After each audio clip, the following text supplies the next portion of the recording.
Patch 6.5 review. Alright, so summarize a little bit of this. They want to bring back Sejuani, Renekton, and Jarvan a little bit, and we'll go through the changes that they have aimed at them. It also talks about a Soraka nerf. Azir just has bug fixes. Not really going to talk about that. Our base attack damage up by 3.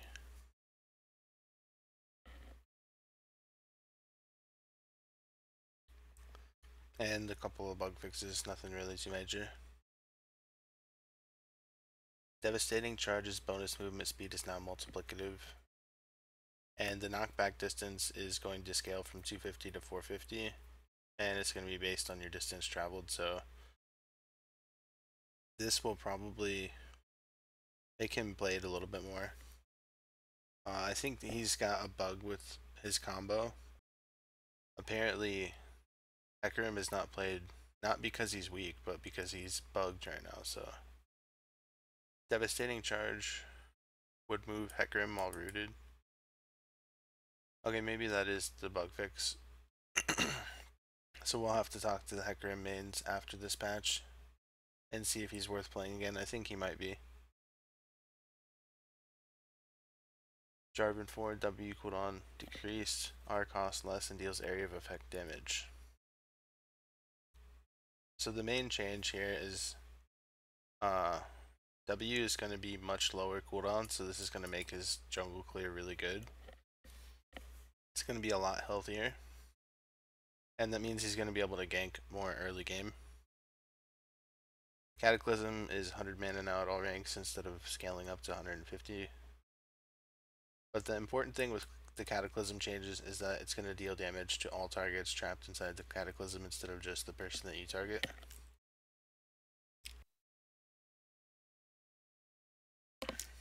I think these are follow-up Kog'Maw changes. They're not like 100% buff, 100% nerf.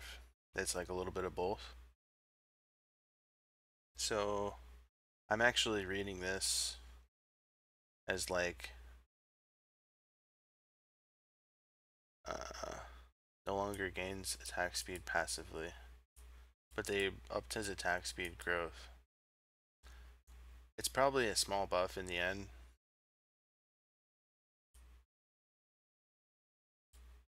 Now deals additional base damage on hit instead of 15 minimum damage. Yeah. Okay, so that's kind of a buff actually. He's going to deal less damage early and he's going to deal more damage late. So that's kind of like them just re-envisioning the champion even more. He probably won't have many more changes after this. Nautilus E damage is down. This is to nerf top lane Nautilus.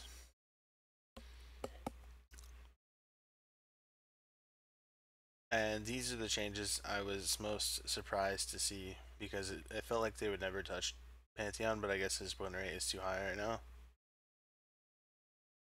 So you're making Grand Skyfall only 100 mana, but they're taking away the refunding your mana portion of this spell and upping the amount of time that it takes for your cooldown to come back up if you cancel early. So the biggest change here is the bonus attack damage ratio nerf on his Heartseeker Strike, and they're also hitting the damage at later ranks. Early on you won't notice the difference, but when you have max points in E you'll notice a big difference. And they're trying to make his jungle not really be hurt by that change, so they're increasing damage to monsters on Heartseeker Strike to 60%. Fixed a bug where some empowered basic attacks would miss while nearsighted. Okay. I think this is a big buff for Renekton. He generates less Fury on minions, but you can now gain Fury on first cast. So I think people are like I think people are gonna see that change and go, oh, he generates less Fury on minions, so that's like a nerf. but I don't actually think it is. I think his usability is going to be about the same, and it's going to be more Fury overall because you're able to gain Fury off the minions in the first cast. On the second cast, you're going to use it on their face anyway. So that's actually more Fury than zero. Because even at a reduced amount, you weren't getting Fury on the first cast of E anyway. So any amount is better than zero.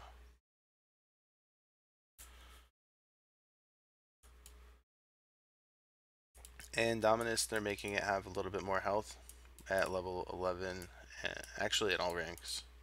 50 more health and then 100 more health. And then it comes out to like 50 more health because of the way it scaled before. Wait, what? Oh, it's being nerfed by 50 at max rank. It's kind of a weird change. They're making him more early game focused and they just knocked 50 health off of the late game value. I didn't really see a reason for them to do that other than they want nice clean numbers, 250, 500, 750.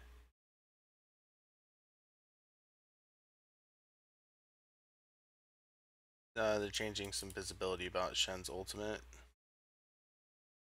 He should honestly make a louder sound. Sound isn't loud enough. W not animates faster, E deals more damage early, so they're just giving Sejuani a reason to be picked. Like right now her early game is so weak that she can't gank and she can't clear the jungle, so if she can't gank or clear the jungle, then she's basically unplayable. So this would be pretty good. And these are the most important Soraka nerfs. There's some small change involved in here where they're taking the passive portion of Q. If Soraka landed Q on someone, then the health regeneration she gets from that, she can transfer over to someone with W. But they're really gutting the heal overall. So it's going to be like a lot weaker early on. Soraka will still get going in the mid game, but before then she's going to be a lot weaker.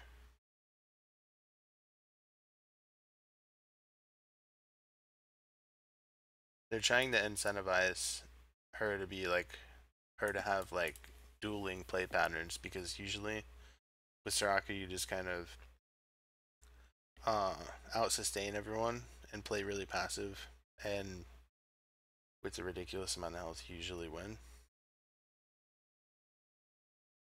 Now slows all targets damaged by Star Call instead of just slowing in the center, so this giving her like a little bit better peeling, a little bit more incentive to get up in the fight, and then also getting 15% movement speed when moving away from enemies. They worded that pretty badly. I think it's pretty good changes because she was a little bit too reliable for the type of pick that she is. And Talon nerfs, this is a straight nerf to his cooldowns, and the mana cost doesn't really matter. 20 mana isn't gonna really make any difference on your first rank of ultimate. Maybe like 1% of games that'll save someone. So maybe he won't snowball quite as hard, and if he does get a kill on you early, then you've got a bigger window to react. 100 seconds is like quite a bit more than 75. But then as he gets 2 or 3 ranks in it, it'll be like almost like it is now. Urgot base damage up by 2.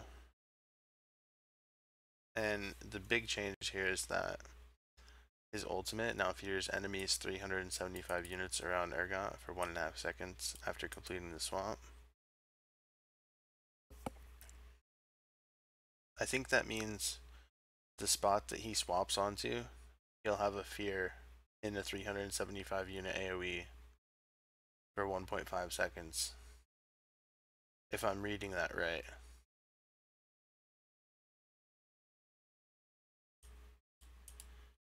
And then the W change, that's a small buff. It doesn't really matter that you can cast it while channeling your ultimate though, it's not that big a deal. Right, always makes some stupid little change like that and acts like it's gonna make a difference. I guess consistency is nice though. Vi E costs less damage and deals more damage, so she's not really picked that much for how much she used to be played. So like Jarvan, Renekton, Vi. Who else did they want to bring back in the game? Urgot.